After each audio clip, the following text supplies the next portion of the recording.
Hello Radhe Radhe दोस्तों, welcome to my YouTube channel. कैसे हो आप सब? बढ़िया है ना? आई होप आप सब लोग अच्छे हो, मजे में हो और मैं भी बढ़िया हूँ। और आज मैं आप लोगों के साथ एक बहुत ही इम्पोर्टेंट बात शेयर करने जा रही हूँ। एक्चुअली मेरी फ्रेंड ने वुमेन एपरल्स के फील्ड में जो है अपना एक नया बिजनेस स्टार्ट किया है, अपनी खुद की शॉप खोली है। तो उनको देख करके मेरा भी मन कर रहा है कि मैं भी अपना खुद का एक बिजनेस स्टार्ट कर लूँ। तो मैं बस यही सोच ही रही थी कि अपना खुद का बिजनेस कैसे स्टार्ट करना है, कितना बजट चाहिए उसके लिए। तो चलिए, आप में से भी बहुत सारे लोग हैं जो कि बिजनेस करना चाहते होंगे। सो मैं आपको वुमेन एपरल्स में बिजनेस कैसे करना है, कितने बजट के साथ करना है, यही मैं आपके पास बताने जा रही हूँ। और मैं यहाँ पर बात कर रही हूँ अजमेरा फैशन की, जो कि सूरत की बहुत बड़ी जानी मानी कंपनी है। वुमेन एपरल्स की मैन्युफैक्चरिंग कंपनी है। सो यहाँ पर ना आपको बहुत ही अच्छी क्वालिटी के, बेस्ट क्वालिटी के, और वो भी बहुत कम दामों में वुमेन एपरल्स मिल जाते हैं। चाहे वो साड़ी हो, सूट हो, लहंगा हो, गाउन हो।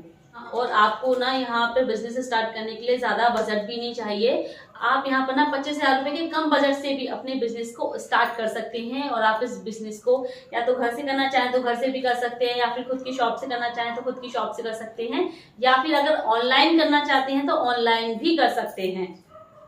तो है ना, बिजनेस करने का बहुत ही अच्छा आइडिया, वो भी बहुत ही कम बजट के साथ। और उन औरतों के लिए तो बिजनेस और भी अच्छा है जो कि घर बैठ करके बिजनेस करना चाहती है। तो वो घर बैठ करके इस बिजनेस को करके अपनी आमदनी का जरिया भी बना सकती हैं और अपने घर परिवार की देखभाल भी उनकी आसानी से हो जाएगी। तो दोस्तों, बिजनेस करने का एक बहुत ही अच्छा आइडिया। आप यहाँ से बिजनेस करके हजारों से लाखों रुपए भी कमा सकते हैं। और भी ज्यादा डिटेल में जानने के लिए मैं आपको लेके चलती हूँ अजय अजमेरा जी के पास, जो आपको अपनी सफलता की कहानी खुद सुनाएंगे और सारी जानकारी देंगे कि आपको कैसे कम बजट के साथ अपना खुद का एक बिजनेस स्टार्ट करना है वुमेन एपरल्स में। नमस्कार दोस्तों, मैं अजय अजमेरा, अजमेरा फैशन सूरत से एक बार फिर से स्वागत करता हूं आपका हमारे YouTube चैनल, हमारे शायद गलत बोल दिया, आपके और हमारे YouTube चैनल अजमेरा फैशन में। दोस्तों, आज इस वीडियो में मैं आपसे कपड़ों के बारे में, कपड़ों के बिजनेस के बारे में, कपड़ों के बिजनेस के भविष्य के बारे में बात करूंगा। दोस्तों, समय कोई भी हो, आज का, कल का या आने वाले कल का, बिजनेस शुरू करने से पहले हर कोई इस चीज़ के बारे में ज़रूर सोचता है कि जो बिजनेस मैं करने जा रहा हूँ इसका फ्यूचर क्या होगा, कैसा होगा। लगभग 30 साल पहले जब मैं भी कपड़ों के व्यवसाय से जुड़ा था तो मेरे माइंड में भी क्वेश्चन आया था कि जो काम मैं करने जा रहा हूँ इसका फ्यूचर कैसा होगा। क्या आज से 10-20 साल बाद ये कपड़ों की डिमांड ऐसी बनी रहने वाली है? हालांकि उस समय मेरे पास इन सवालों का जवाब देने के लिए कोई नहीं था, और सच कहूँ तो मुझे इसकी चिंता भी नहीं थी। 20-22 साल की उम्र में जोश अधिक होता है और होश कम होता है और कई बार ये अच्छा भी होता है, क्योंकि मैंने देखा है जो लोग बहुत ज़्यादा होश में रहने की कोशिश करते हैं अक्सर उनका जोश पहले ही मर जाता है और वे लाइफ में कुछ खास नहीं कर पाते। तो मेहरबानी है ऊपर वाले की कि उस वक्त मैंने बिजनेस करूं या ना करूं को लेकर किसी से अधिक सलाह नहीं ली, वरना क्या पता कोई सलाह दे देता और मैं आज इस कपड़ों के बिजनेस से ही नहीं जुड़ पाता और एक नौकरी छोड़कर इस बिजनेस को नहीं कर पाता। खैर, ये तो हो गई पुरानी बात। तब इंटरनेट का ज़माना नहीं था, लेकिन आज इंटरनेट है, यूट्यूब भी है, और आपके साथ अपनी नॉलेज शेयर करने के लिए आपका ये बिजनेस पार्टनर कह लीजिए या दोस्त कह लीजिए, वो भी है। दोस्तों, किसी बिजनेस की ग्रोथ के लिए 3 चीज़ें बहुत इंपॉर्टेंट है। पहला, मार्केट डिमांड। दूसरा, डिमांड पूरी करने के लिए रॉ मटेरियल और फैक्ट्रियों में काम करने वाले हाथ यानी ह्यूमन रिसोर्सेज। और तीसरा होता है, क्या उस बिजनेस से रोजगार पैदा हो रहा है। तो ये 3 चीज़ों को अगर हम साथ लेके चलते हैं तो कोई भी बिजनेस फेल होने के चांसेस 0% हो जाते हैं। अब कपड़ों के बिजनेस के कॉन्टेक्स्ट में हम इन 3 चीज़ों को एनालाइज करते हैं। पहला, मार्केट डिमांड।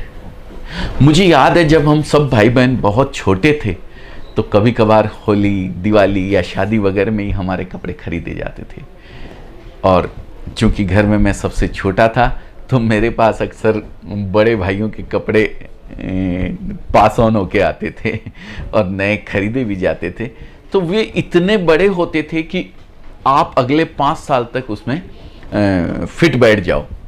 और माँ बाप की बात करें तो वे अपने लिए तो जल्दी कुछ खरीदते ही नहीं थे दोस्तों। लेकिन धीरे धीरे समय बदलता गया। अपने माँ बाप की तुलना में हमने अपने बच्चों के लिए और अपने लिए भी कहीं ज़्यादा कपड़े खरीदे, और आज के माँ बाप की तो पूछिए ही मत। आपको क्या लगता है लोग अब पहले की तुलना में अधिक कपड़े क्यों खरीदने लगे? तो इसका जवाब है बढ़ी हुई इनकम। पहले के मुकाबले आज लोगों के पास खर्च करने के लिए पैसे अधिक हैं, जो कि जब भारत आज़ाद हुआ था तब से शायद 500 गुना से भी अधिक बढ़ चुकी है। और अभी भी हम विश्व की सबसे तेजी से बढ़ती अर्थव्यवस्थाओं में से एक है। यानी भारत की अगर पर कैपिटा इनकम की बात करूं तो वो भी लगातार बढ़ने वाली है, और साथ ही कपड़ों का कंजप्शन भी बढ़ने वाला है। अमेरिका के कंपैरिजन में हमारी आबादी 100 करोड़ से अधिक है। फिर भी आपको जानकर आश्चर्य होगा दोस्तों कि अमेरिका हमसे 3 गुना से अधिक कपड़े खरीदता है। एक एवरेज अमेरिकन पर साल में लगभग 68 नए कपड़े खरीद लेता है। और अगर एक्सपर्ट्स की माने तो 2050 तक हमारी जीडीपी अमेरिका के बराबर हो जाएगी। डेफिनेटली तब लोग आज के मुकाबले कहीं अधिक कपड़े भी खरीदेंगे। तो अगर एक लाइन में कहूँ तो मैं 100% कॉन्फिडेंट हूँ कि आने वाले समय में कपड़ों की सिर्फ डिमांड ही नहीं बल्कि ज़बरदस्त डिमांड रहने वाली है। अब आते हैं दूसरे पॉइंट पर, जो है डिमांड पूरी करने के लिए रॉ मटेरियल्स की और फैक्ट्रियों में काम करने वाले हाथों की, यानी ह्यूमन रिसोर्सेज की। तो पहले ह्यूमन रिसोर्सेज को ही ले लेते हैं। टेक्सटाइल और अपैरल इंडस्ट्री में काम करने के लिए भारत में हर तरह का स्किल और अनस्किल लेबर मौजूद है। टेक्सटाइल इंजीनियर से लेकर के अगर टेलरिंग की बात करें तो सभी चीज़ें भारत में आपको फुल फ्लैश मिल जाएगी। इनफैक्ट बांग्लादेश और वियतनाम जैसी कंट्रीज़ में तो भारत के इंडस्ट्रियल इंजीनियरिंग की बहुत ही ज़बरदस्त डिमांड रहती है दोस्तों। यानी सप्लाई ऑफ ह्यूमन चेन कोई मैटर नहीं करती है, ये सब इंडिया के लिए फुल फ्लैश अवेलेबल है, उसमें कहीं भी कमी आने वाली नहीं है। अब आते हैं रॉ मटेरियल पर। अगर भारतीय टेक्सटाइल इंडस्ट्री में की बात करूं तो मुख्यतः जिन रॉ मटेरियल की ज़रूरत होती है वो है कॉटन, जूट, सिल्क और सबसे ज़्यादा मैन मेड फाइबर जैसे पॉलिस्टर, नायलॉन, रेयन आदि। कॉटन के प्रोडक्शन की अगर मैं बात करूं तो हमारा हिंदुस्तान नंबर 2 पर है, जूट में नंबर 1 पर है और सिल्क में नंबर 2 पर। और अगर मैन मेड फाइबर यानी सिंथेटिक फाइबर की मैं बात करूं तो हम नंबर 2 पर आते हैं। इसका सीधा सा मतलब है कि इंडियन टेक्सटाइल इंडस्ट्री के लिए प्राइमरीली जो रॉ मटेरियल चाहिए वो भारत में ही पैदा हो जाता है। यानी कपड़ों के बिजनेस के उज्जवल भविष्य के लिए हमने जो पहले 2 पॉइंट्स कंसीडर किए थे, मार्केट डिमांड और raw material and human resources, उन दोनों की कसौटी पर भारत खरा उतरता है दोस्तों। अब आते हैं हम तीसरे पॉइंट की ओर, यानी रोजगार। मतलब जिस बिजनेस को आप करने वाले हो, जिस बिजनेस का आप फ्यूचर देखने वाले हो, जिस बिजनेस के भविष्य की आप सोच रहे हो, वो रोजगार पैदा करता है कि नहीं। तो दोस्तों जब रोजगार की बात आती है तो भारत में एग्रीकल्चर सेक्टर के बाद टेक्सटाइल इंडस्ट्री ही सबसे अधिक एम्प्लॉयमेंट जनरेट करती है। 4.5 करोड़ से अधिक लोग इस इंडस्ट्री में डायरेक्टली एम्प्लॉयड हैं, वहीं लगभग 6 करोड़ से अधिक लोग इनडायरेक्टली इसमें कमाई करते हैं। यानी लगभग 10 करोड़ से ज़्यादा लोग डायरेक्टली और इनडायरेक्टली इस इंडस्ट्री से जुड़े हुए हैं। सरकार लगभग 75 बिलियन डॉलर से इंडियन टेक्सटाइल इंडस्ट्री को 200 बिलियन डॉलर तक ले जाना चाहती है दोस्तों। सिर्फ एक्सपोर्ट की ही अगर बात करूं तो सरकार अगले 5 साल में इसे 40 बिलियन डॉलर से 100 बिलियन डॉलर तक ले जाना चाहती है। इसलिए सरकार समय समय पर इस सेक्टर को बूस्ट करने के लिए स्कीम्स भी लाती रहती है। अभी की बात करें तो टेक्नोलॉजी अपग्रेडेशन फंड स्कीम के तहत सरकार लगभग 18,000 करोड़ रुपए खर्च कर रही है दोस्तों। प्राइम मिनिस्टर मित्र योजना के तहत सरकार लगभग 4,445 करोड़ रुपए खर्च करके 7 मेगा टेक्सटाइल पार्क बना रही है और हमारे लिए बहुत बड़े गर्व की बात है कि उनमें से एक मेगा पार्क सूरत में ही बनने जा रहा है दोस्तों।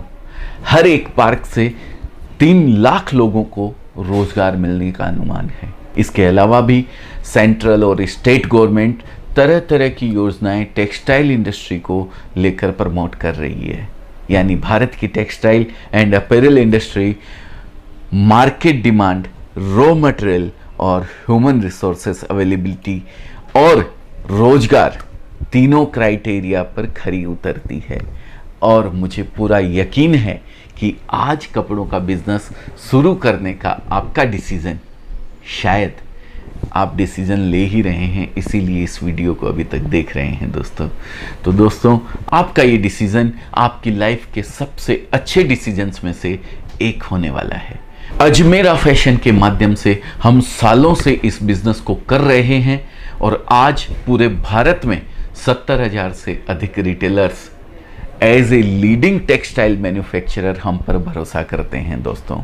तो आप भी सूरत आइए या फोन के जरिए हमसे संपर्क करिए। एक छोटे से निवेश के साथ शुरू किया गया ये कपड़ों का बिजनेस शायद आपको आर्थिक रूप से तो सक्षम बनाएगा ही, साथ ही समाज में आपके सम्मान को भी बढ़ाएगा। तो उम्मीद करता हूँ जो जानकारी मैंने आप दी है दोस्तों, वो जानकारी मैं आप लोगों तक सही ढंग से, सही शब्दों में, सरल शब्दों में आप लोगों तक पहुँचा पाया हूँ। बहुत बहुत धन्यवाद। नमस्कार।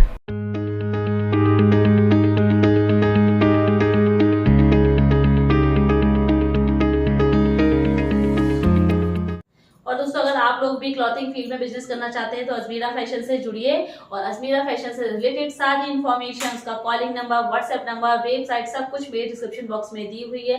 तो फटाफट से मेरे डिस्क्रिप्शन बॉक्स में जाएं और सारी इन्फॉर्मेशन को कलेक्ट करें।